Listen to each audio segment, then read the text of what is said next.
Makipag-ayos ka kaagad. Mapagpalang araw ng Biyernes, kapanalig. Kapistahan po ngayon ni Santa Matilda. Ito pong muli si Sister Rose Agtarap ng Daughters of St. Paul para sa mabuting balita. Pagnilayan po natin ang Ebanghelyo ngayon.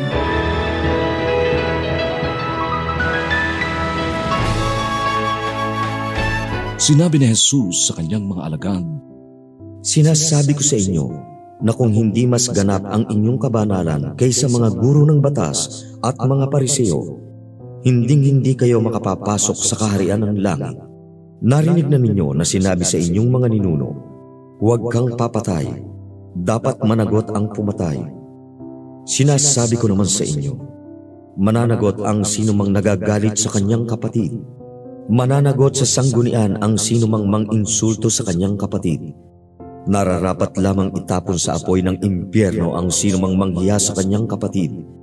Kaya sa paglalagay mo sa altar ng iyong hain at naaalala mong may reklamo sa iyo ang kapatid mo, iwan mo muna ang iyong hain sa harap ng altar at puntahan mo ang iyong kapatid para makipagkasundo sa kanya, at saka ka bumalik at ialay ang iyong hain sa Diyos.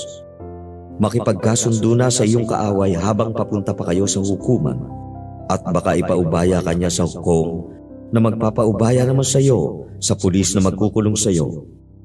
Talagang sinasabi ko sa iyo, hindi ka makalalabas hanggat hindi mo nababayaran ang kahuli-hulihang sentimo."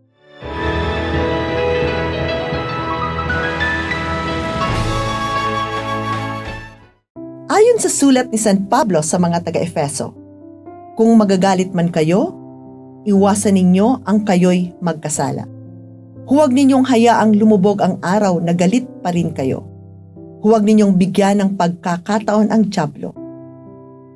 Opo, bagaman okay na magkaramdam tayo ng galit, hindi po natin hahayaang kontrolin tayo ng galit upang gumawa ng kasalanan na maaring mauwi sa mapaminsalang gawi.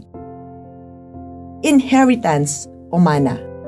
Ito ang pinag-aawayan at walang katapusang issue ng 4 na magkakapatid na mga successful businessmen. Humantong na sila sa korte at sa burol ng kanilang nanay, parang hindi sila magkakakilala. Tuluyan na silang nilamon ng galit, kasakiman at katakawan.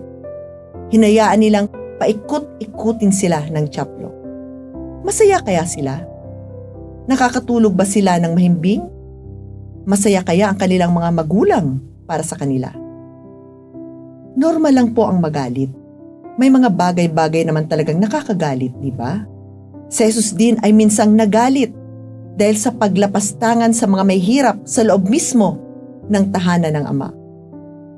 Ang hamon ng ating mabuting balita ngayon, magpatawad, magmahal, at tanggapin ang kapwa kahit na nagkasala sila sa atin. Nagpapatotoo ito sa biyaya at awa ng Diyos sapagkat ang ating pakikipag-ugnayan sa Diyos ay may malalim na koneksyon sa kung paano natin tratuhin ang ating kapwa.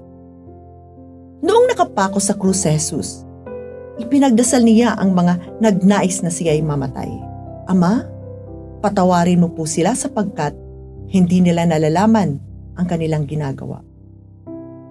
Mga kapanalig, mahalaga ang agarang paglutas ng mga hidwaan o conflicts bago pa ito lumaki. Sabi ni Jesus, makipag-ayos agad. Naway huwag nating bigyan ng pagkakataon ang diyablong itulak tayo sa pagkakasala dahil sa galit.